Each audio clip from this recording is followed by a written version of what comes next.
Hello friends, I am Anu Sharma and this is Civil Section. Welcome you all here. Friends, आज हम start करने जा रहे हैं India's ancient past by R S Sharma का chapter 9, जिसमें हम बात करेंगे चालकोलिथिक कल्चर की।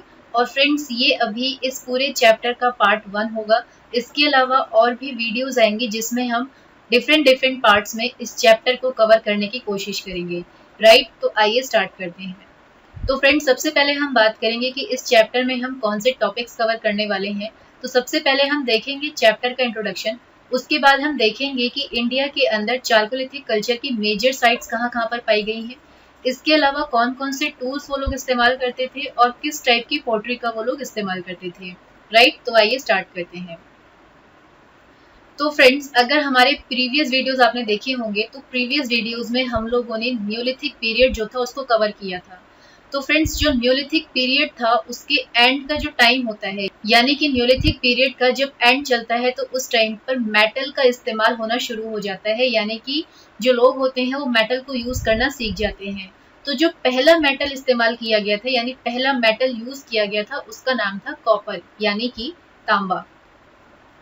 इसके अलावा फ्रेंड्स, अगर हम बात करें कि चालकोलिथिक कल्चर का मतलब आखिर होता क्या है, तो फ्रेंड्स, चालको का मतलब होता है कॉपर और लिथिक का मतलब होता है स्टोन, यानी कि एक ऐसा कल्चर या एक ऐसा फेज जिसमें जो ऑब्जेक्ट्स होते हैं वो कॉपर और स्टोन को मिलाकर इस्तेमाल किए जाते हैं, यानी एक ऐसा कल्चर जो कॉपर और स्टोन के ऊपर बेस्ड होता है। तो ऐसे कल्चर को हम लोग चालकोलिथिक कल्चर कहते हैं।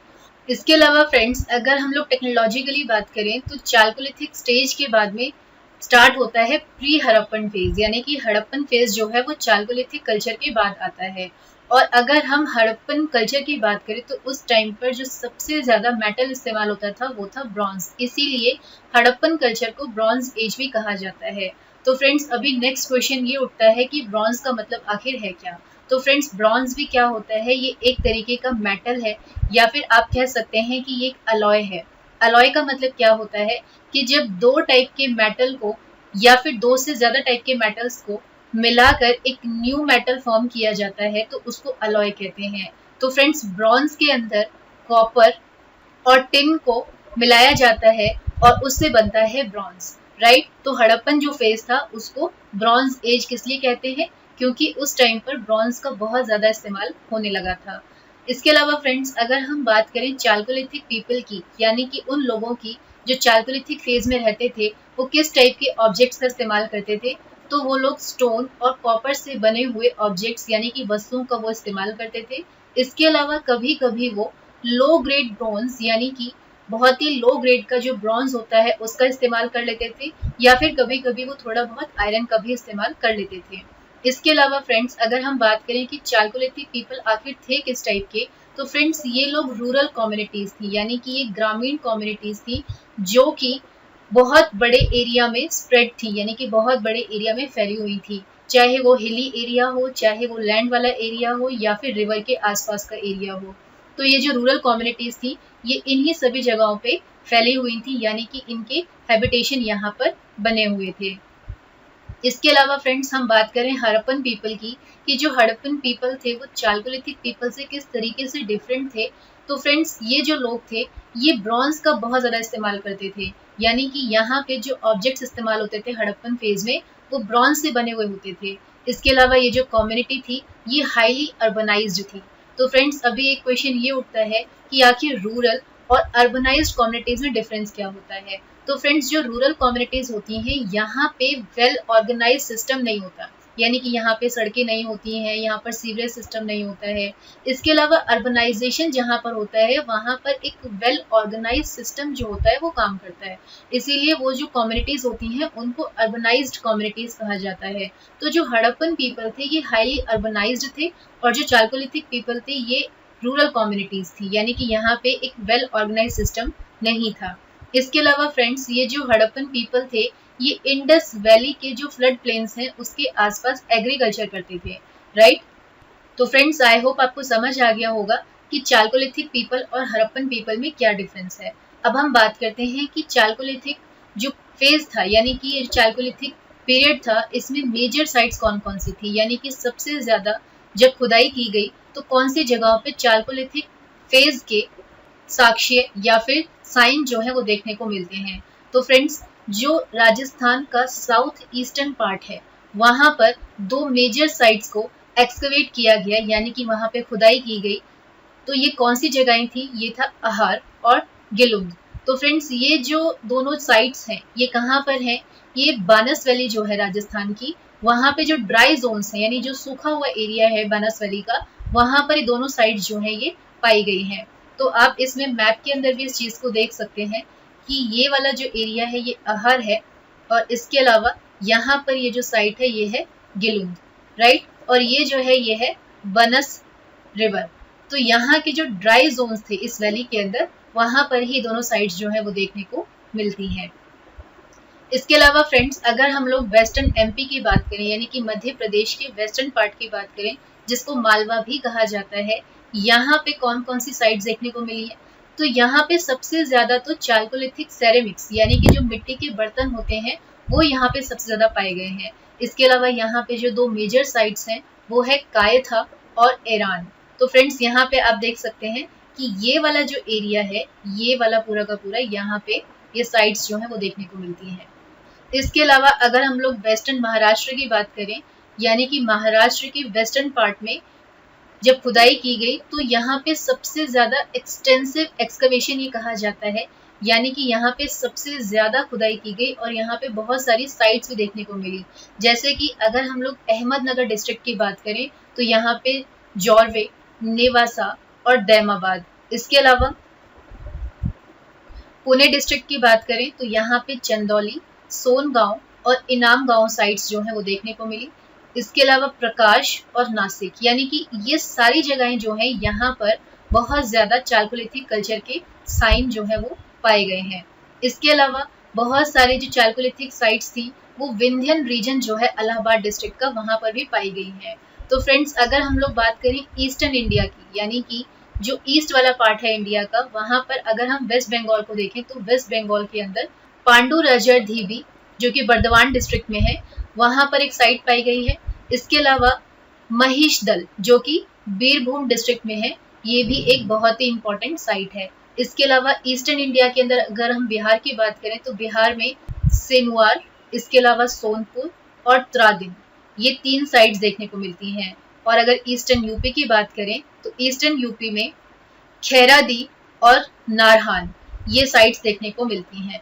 तो फ्रेंड्स, अगर आपको ये सारी साइट्स देखनी है तो आप वीडियो को पॉज करके इस मैप के अंदर ध्यान से सारी साइट्स को देख सकते हैं। जैसे कि यहाँ पर गिलुंग है, इसके अलावा अहार, इसके अलावा कायथा, नवदातोली, दायमाबाद, जॉर्वे, नेवासा, इनाम गांव। तो इस तरीके से आप सारी के सारी साइट्स को देख सकते हैं, राइट।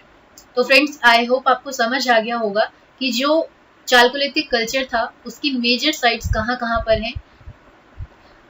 इसके अलावा फ्रेंड्स, अगर हम बात करें जॉर्वे कल्चर की, यानी कि ये जो कल्चर था ये बहुत ही इंपॉर्टेंट कल्चर था चाल्कोलिथिक कल्चर के अंदर, और इसका जो टाइम पीरियड था ये 1400 से 700 BC के आसपास तक का टाइम पीरियड था। तो फ्रेंड्स, इसको आप यहाँ पर मैप में देख भी सकते हैं कि जो जॉर्वे कल्चर था ये देखिए, ये पूरा बहुत बड़े लेवल पे ये फैला हुआ था, राइट। और ये बहुत ही इंपॉर्टेंट कल्चर भी था, इसीलिए इसके बारे में सेपरेट पढ़ना भी जरूरी हो जाता है। तो फ्रेंड्स, ये जो साइट थी यानी जो महाराष्ट्र में जॉर्वे कल्चर पाया गया था, ये प्रवरा रिवर जो कि गोदावरी रिवर की एक ट्रिब्यूटरी है उसके लेफ्ट बैंक पर पाया गया, राइट। इसके अलावा फ्रेंड्स, ये जो जॉर्वे कल्चर था इसमें मालवा कल्चर भी पाया गया, यानी कि मालवा वाला कुछ एरिया भी इसमें पाया गया। इसके अलावा जो न्यूलिथिक कल्चर है उसके भी कुछ एलिमेंट्स यहाँ पर पाए गए हैं। इसके अलावा फ्रेंड्स, अगर हम बात करें आज के टाइम की यानी कि मॉडर्न महाराष्ट्र की हम लोग बात करें तो जो जॉर्वे कल्चर था ये आज के पूरे महाराष्ट्र में फैला हुआ था। बस महाराष्ट्र के कौन से वाले पार्ट में ये नहीं था, जो विदर्भ वाला पार्ट है वहां पर, और इसके अलावा जो कोंकण एरिया है वहाँ की जो कोस्टल रीजन है उनको छोड़कर, यानी कि ये वाले जो एरियाज हैं यहाँ वाले पोर्शन को छोड़कर ये सारे के सारे पार्ट में जॉर्वे कल्चर फैला हुआ था, राइट। इसके अलावा फ्रेंड्स, जॉर्वे कल्चर जो था ये रूरल था, यानी कि ये ग्रामीण था, लेकिन इसके जो कुछ सेटलमेंट्स दैमाबाद और इनाम गांव में मिलते हैं वो वाले जो एरियाज थे यानी वो जो साइट्स थी ये अर्बन स्टेज पर पहुंच चुके थे, यानी कि जो जॉर्वे कल्चर के अंदर दैमाबाद और इनाम गांव वाला एरिया है वहां पे अर्बनाइजेशन देखने को मिलती है, राइट।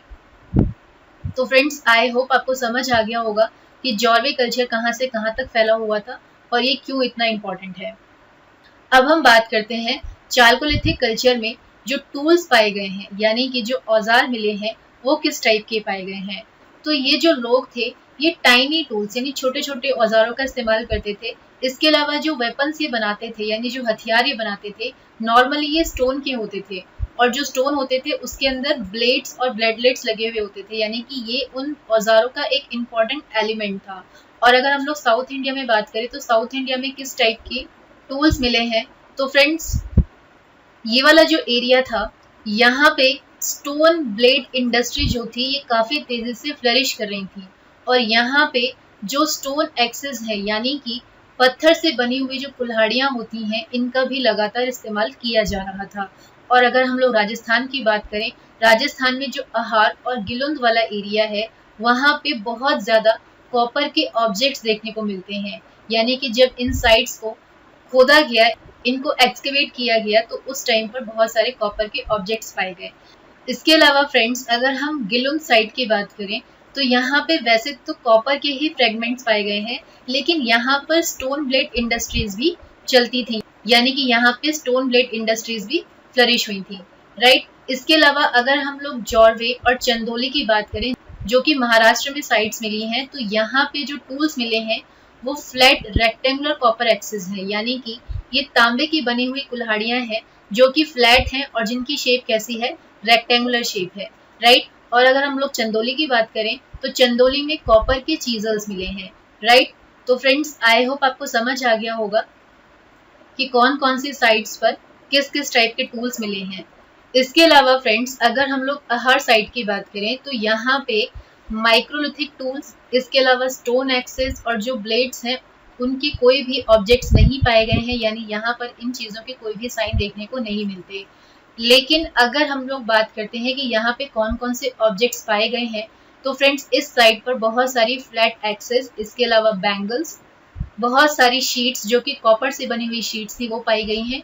इसके अलावा कुछ साइन यहाँ पे ब्रॉन्ज शूट के भी पाए गए हैं, यानी कुछ हद तक यहाँ पे ब्रॉन्ज के ऑब्जेक्ट्स भी पाए गए हैं। इसके अलावा यहाँ पर कॉपर जो था वो लोकली अवेलेबल था, यानी कि यहाँ पर इजीली कॉपर मिल जाता था, और यहाँ के जो लोग थे वो स्मेल्टिंग प्रैक्टिस जानते थे, यानी कि किस तरीके से ओर में से मेटल को एक्सट्रैक्ट किया जाता है वो वाला प्रोसेस ये लोग जानते थे। इसके अलावा फ्रेंड्स अगर हम बात करें कि जो अहार साइट है इसका जो ओरिजिनल नेम है वो है तांबावती, यानी कि अहार का रियल नेम जो है वो है तांबावती। तांबावती का मतलब होता है एक ऐसी जगह जहाँ पर कॉपर पाया जाता है, तो ऐसी जगह को क्या बोलते हैं, तांबावती। और तांबावती ही अहार का रियल नेम है या कह सकते हैं ओरिजिनल नेम है। इसके अलावा फ्रेंड्स अगर हम इसके टाइम पीरियड की बात करें तो जो अहार कल्चर था ये 2100 से 1500 BC के आसपास तक का टाइम है, यानी कि जॉर्वे कल्चर से पहले ये जो था अहार कल्चर ये फ्लोरिश कर चुका था, राइट। तो फ्रेंड्स आई होप आपको समझ आ गया होगा कि जो चालकोलिथिक कल्चर था उसमें किस टाइप के जो टूल्स थे वो पाए गए थे। इसके अलावा फ्रेंड्स अगर हम लोग पॉटरी की बात करें कि जो चालकोलिथिक पीपल थे वो किस टाइप के बर्तनों का इस्तेमाल करते थे, तो फ्रेंड्स ये जो लोग थे ये डिफरेंट टाइप की पॉटरी का इस्तेमाल करते थे, जिसमें से एक बहुत ही इंपॉर्टेंट पॉटरी थी जिसको ब्लैक एंड रेड पॉटरी कहा जाता है। तो फ्रेंड्स ये जो ब्लैक एंड रेड पॉटरी थी ये नॉर्मली 2000 BC के आसपास से देखी जा सकती है, यानी कि ये बहुत पहले से ही ब्लैक एंड रेड पॉटरी जो थी इसका इस्तेमाल होने लगा था, और चालकोलिथिक पीपल भी इसके बारे में बहुत अच्छे से जानते थे।